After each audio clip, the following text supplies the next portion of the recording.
them with an opening statement and then go on to questions. Jim Cotter, you will be first. There's Dan. Good afternoon, everybody. Um, First of all, congratulations to Tyra, Chris, and Brad on their recruiting classes. And recruiting so difficult, and to see the number of great athletes that everyone brings into the university, it's always fun on these days. So, really happy for them. As far as Illinois baseball, I'm excited about our group. The ones that we have signed right now, we have 8 incoming players. Uh, as in past years, I'm very excited about their athleticism, the type of people they are, the type of students they are. They're just very well rounded. We try to bring in really good athletes that have opportunities to grow and have high ceilings. We have 3 right-handed pitchers that I think have the ability to come in and pitch right away.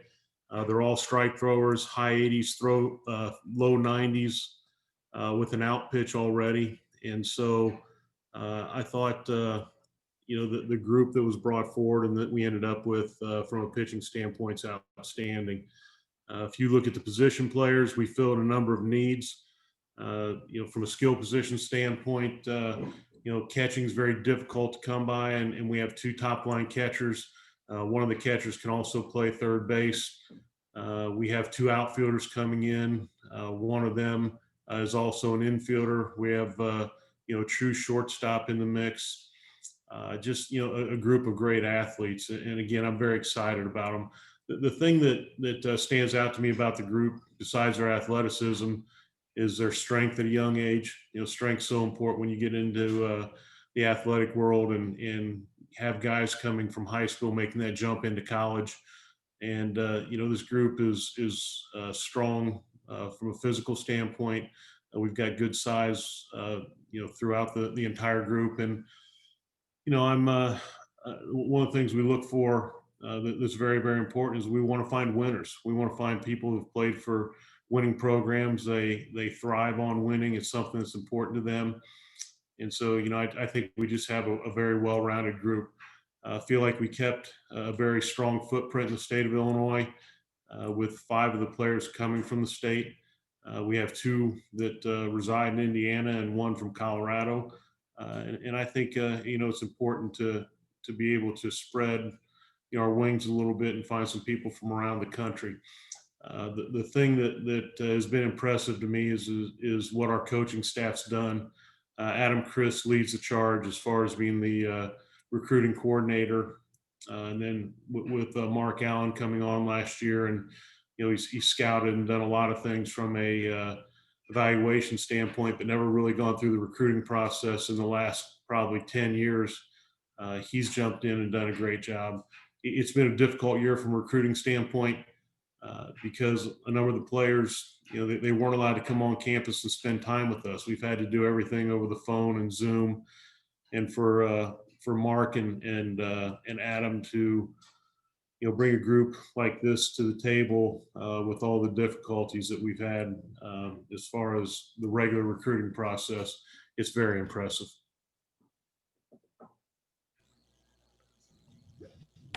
Jim, go ahead. Hey, Dan, hope you're doing well. I know you talked about challenges of recruiting during this, pandemic and everything. And the fact that the NCAA has given out an extra year of eligibility to all the seniors. I know with the minor leagues not having nearly as many people going into the pros this past year, is that going to possibly sway some of the guys that you have that could be potential graduates for maybe staying on another year? And maybe that, just the fact that you didn't, bring on a whole lot of players right now. I know you could sign some more yet, but did that weigh into the factor at all when you, were doing the recruiting? Well, you ask a tough one right off the top. There's so many unknowns. You don't know what's going to happen with our season. We already have a group that's been given a year of eligibility back.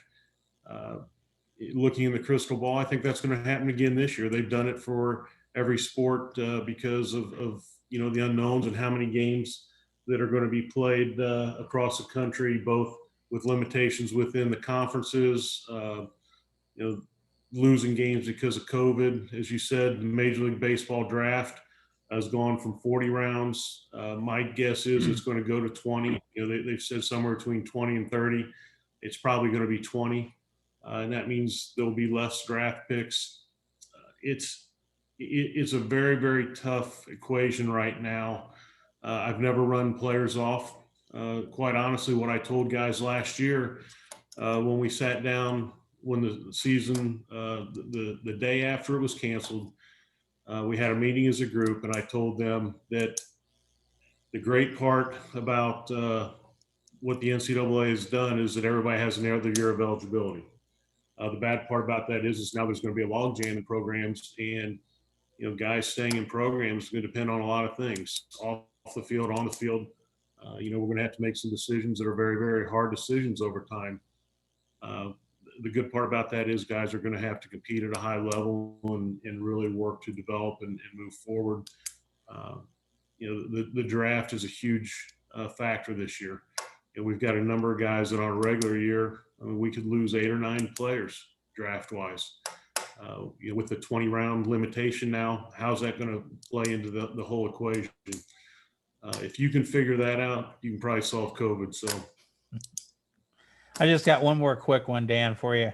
I know, with the inability to see these guys, and meet with these guys live and in person over this past recruiting period, you've relied on video a lot of seeing these guys in action.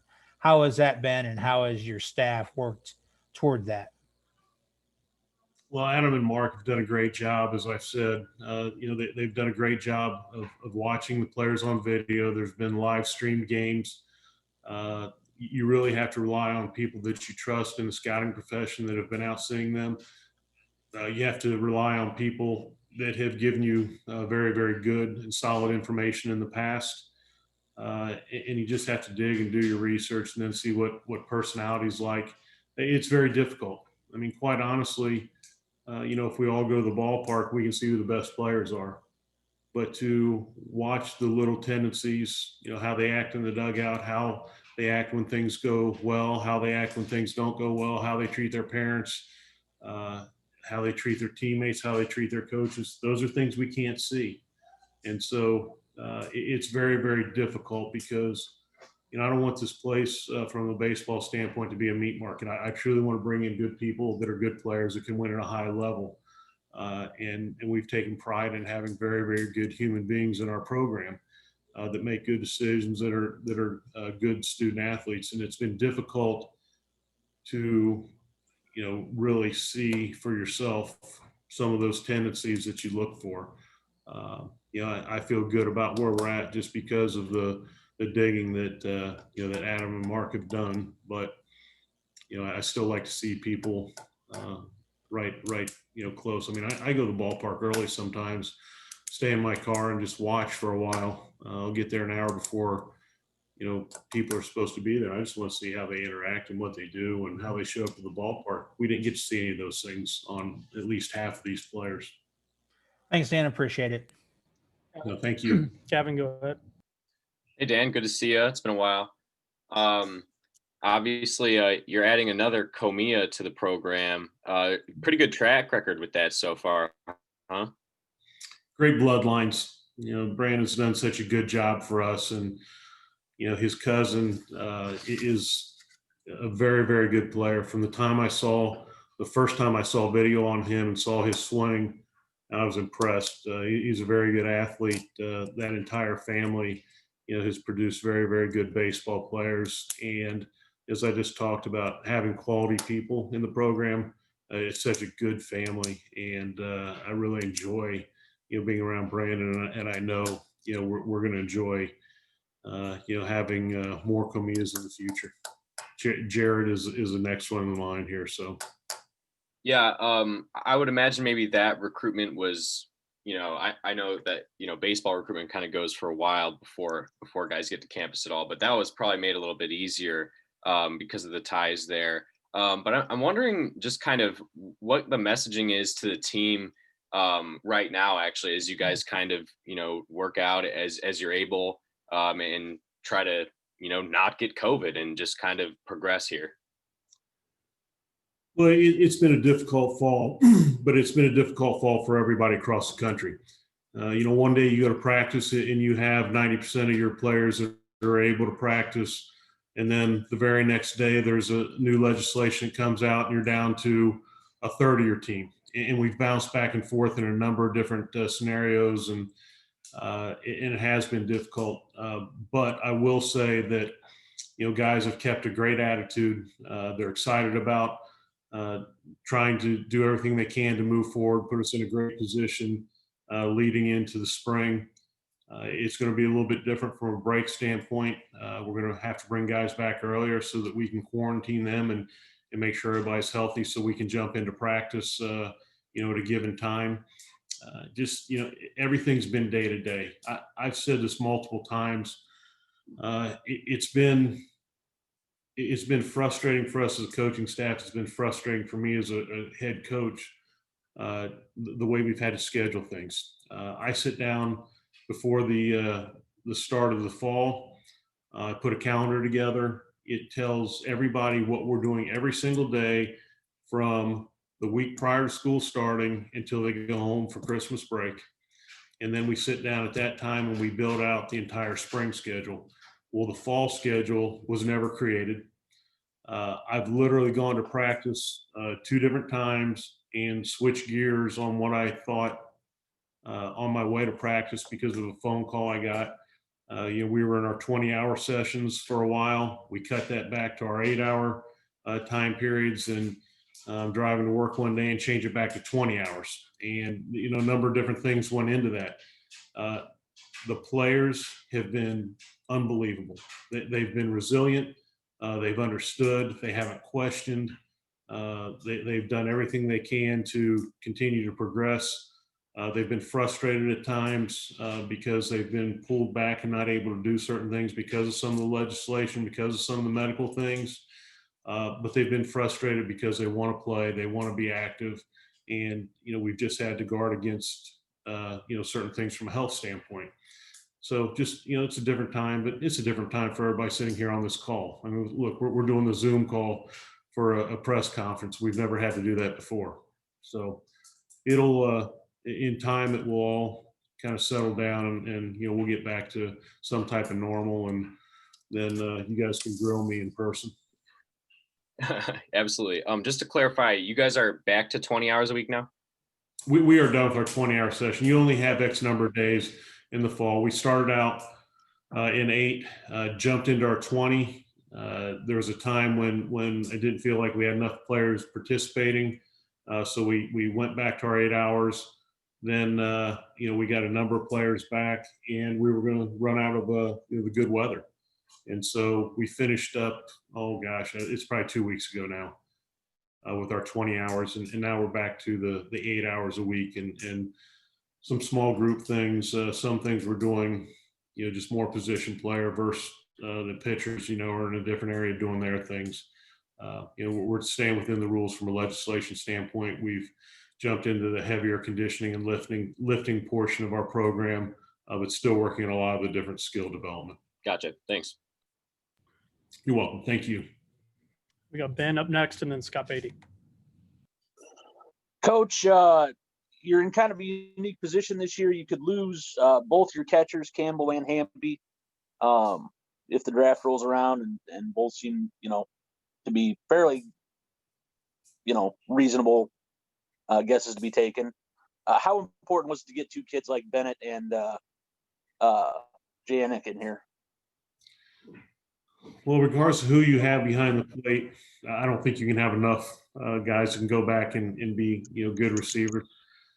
We're fortunate to have a number of receivers in the program that I think are very, very strong. As you mentioned, we have Campbell and Hampy, but Sarver's a guy that has caught some in the past as well, and so you could lose 3 catchers or receivers. So to get 2 quality catchers in this group, it was just extremely important. It was actually vital because we've had years before when we've only had 2 catchers, and that's not a really easy feeling. You have injury. You can't stick a guy back there every single game because it wears them out. I think we got two really, really good catchers. I like the fact that there's some versatility with those catchers. We got a right-handed hitter, a left-handed hitter. We got some guys that can catch and throw. They've got leadership qualities. I'm really pleased with where we're at. We've always had very good catching, and these guys will fit in and continue us down that same path. That's all I got. Scott? Thanks, man. Hey, Dan, good to see you. I was curious as you talked to players that you signed or maybe will sign. Looks like rosters may be bigger here in the next few years, but so is there any concerns from recruits? Hey, there's only so many innings to go around, only so many ABs, and you have to kind of work with them to stay committed. Yeah, there are a lot of unknowns, Scott. We don't know what roster sizes are going to be. We had a chance to have an expanded roster this year. All of our seniors from last year either signed or it was time for them to move on. So our roster is 35 right now, but in the future we could have some expanded rosters. The thing that I hope, let me take that a step further. The thing that's going to cloud this is the new transfer rule. You don't know what's going to happen. I'm not a fan of the transfer rule. I'm not a fan for a couple reasons. The first reason is anytime you jump schools, it sets you back academically where you usually don't transfer all your hours. And so guys are staying in school longer. And I don't think that's good. I mean, you go to college to get your degree ultimately. And I know guys go to play baseball, but the end result is you want them to have an opportunity to go out and have a productive lifestyle because of what they've done from an academic standpoint. So I think there'll be a setback there. The other thing is that bothers me about the transfer rule is the fact that the best teams that you have are the ones that have competition. And I understand if you go into a situation and you're buried behind two All-Americans and you think, this may be a situation where I really need to move or I'm never going to see the field, that's one thing. For someone just to jump ship and not have loyalty and not work hard and work through some adversities, I think that's a problem. I think that's a problem with society, actually. People won't work through adversities. And so that's going to affect rosters across the country. We went through this early in my career where we had the one-time transfer rule. And there were situations where coaches would go into summer leagues. They would watch players. They would tell their players on that team to, ask player A if he was interested in transferring. Guys would just leave right in the middle of the summer, and that's not healthy. So there's so many unknowns. The transfer situation is going to affect college baseball. I've really taken pride in the fact that we've had very few transfers over the years, and I hope we don't get into that mode. I like bringing young guys in. I like guys having to, shed some blood, sweat, and tears, and really battle through and become, I don't want to say callous, but have that toughness because they've had to battle for their positions. I think that's what's made us such a strong program and a program that contends late is the fact that guys have come in and really worked at things. So again, it'll have an effect across the country. I hope it does not have a huge effect on us. You've gone to Colorado for one of your signees, and typically the roster is mostly Midwest. Just curious how that came about, and if you hope to do that more.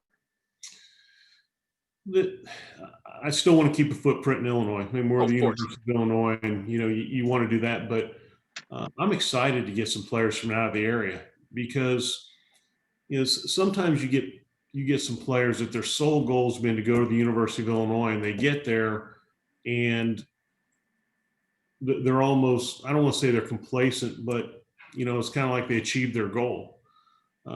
Getting a few guys from different parts of the country that have seen different things and come in with a different type of hunger and no preconceived notions, I think it's really, really healthy. And so Adam and Mark have used some connections throughout this COVID process, and we've spread out not only with some guys from out of state in this class, but we have a few that we'll end up with, I think, from some other states in future years. And so I like the mix. I just like having some people from different backgrounds, different areas. I think it's going to be really good for our program. And my last one is, what did you glean, at least in the overview from Orange and Blue World Series, from fall ball? Is it maybe different than what you would typically be able to tell out of your team in a normal year? Well, if you look at the entire fall, I would have liked to been able to scrimmage more, just full scrimmages with, an offense and a defense. We did a lot of our live stuff early with no defense because we didn't have enough guys to field a full team. Actually, in the Blue Orange World Series is a blue, orange, and gray because we didn't have enough for 2 complete teams. So we had 3 smaller teams to make sure we had a solid defense out at all times. I thought we had a number of guys that did a great job making adjustments, and we've made great progress in some areas since last year. I think our pitching staff has a chance to take a step forward. I think we're going to be very, very solid from a starter standpoint. We need to figure out through competition who those starters are, and that's then going to dictate, obviously, who moves into the bullpen. And somebody's got to end up in that closer role. There's still some unknowns, but I feel good about a lot of things that we saw, a lot of things that we learned. We went through some situations with some young guys where they learned to compete better, but that's very typical. Guys come in and their heads are spinning a little bit, and everything's new and faster. I thought by the end of the fall, guys competed very, very well, and the new guys started to gain a little bit of a comfort. Once we face a different color uniform, it'll start getting fast on them again for a short amount of time. But I just feel really good about our depth. If we can stay healthy, we've got a chance to be a really good team. Thanks. Scott Ritchie. Hey, Dan, just had one for you. I know you had commitments from 5 of these 8 guys before this whole pandemic thing started. I guess with the other 3, did you feel like you were still able to accomplish what you wanted with, at least maybe this first part of the class, recruiting in a different type of scenario? Yeah, absolutely. I thought, again, Adam and Mark, they've done an unbelievable job of digging and finding really good players. If you look at our classes in the past, and generally what we do is, you go out and you try to fill holes, or what you think are going to be holes, with the best players that you can find to fit those needs. And some of those you get commitments from very early.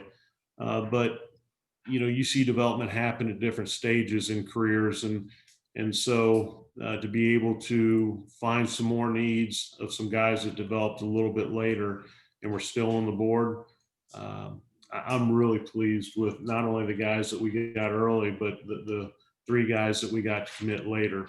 It wasn't like we settled. That's one thing that we talked about as a coaching staff, is not settling. Finding guys that fit our needs, that we really think have high ceilings. And, we signed players that wanted to be in our program, that we want in our program. It wasn't like, we need to fill this slot because it's panic mode. These are all players who can come in and help us win at a high level. Thanks, Dan. Thank you. Matt, you still got something? Yeah, thanks. Obviously, Dan, we ask this of you every signing class, I guess, but you're the only sport really that has to recruit and then re-recruit because of the draft. So does the hiring of Mark help that, in the sense that he can go to parents and kids and maybe even advisors and go, here's why I liked drafting a 19 or 20-year-old instead of an 17 or 18-year-old when I was with the Giants and with the Indians? Is that a conversation that can happen even with some of these kids that you've now signed today, or that you plan to sign later on? So the short answer is yes. The longer answer is, it always amazes me that players and parents trust you through the recruiting process. They trust you for 3 or 4 years with the student athlete, and then as soon as the draft happens, sometimes they don't even talk to you about it. Last year we had a couple situations that I encouraged our players, just talk to Mark, because Mark is an unbelievable person. I've always said, if it's time to sign and move on, then a player needs to do that. But I think they need to be educated about the process, educated about what signing means, look at how they're going to finish their degree, how far away they are. Are they an actual prospect or are they a filler in an organization? And, you know, Mark has a great background, not only from his years in development, from his years in scouting and cross-checking. He's seen players come in all different types of rounds. He's seen the best players in the country. He's seen the best amateur players in the country. And I think he can benchmark our given players and at least give them a feel for where he would place them in a given draft and what that means in a given organization. So I think he's a great resource for our young players. He's been a great asset for our entire program. I pick his brain all the time on different things, how he sees them, and the things that you know that he has learned from his experiences, both in the coaching profession, the development portion, and then in the scouting profession. So, yes, he has done a good job in that area, and I know that as close as he has gotten with all of our players, that he'll be a great resource for years to come. Quickly, I wanted to ask you about one of your signees. The obviously the one from Chile, like that's such a small community, and I'm curious what makes you think Holt can produce at when he's going to see much more difficult competition when he gets to the college level than he's seen at Chillicothe and at IVC. Ben told us to recruit him, right, Ben? You know, we try to find great athletes, and we've had great success with athletes, you know, coming out of that area. With the Outlaws, you know, we've had players that have come out of their program. They've played at a high level. They're well coached.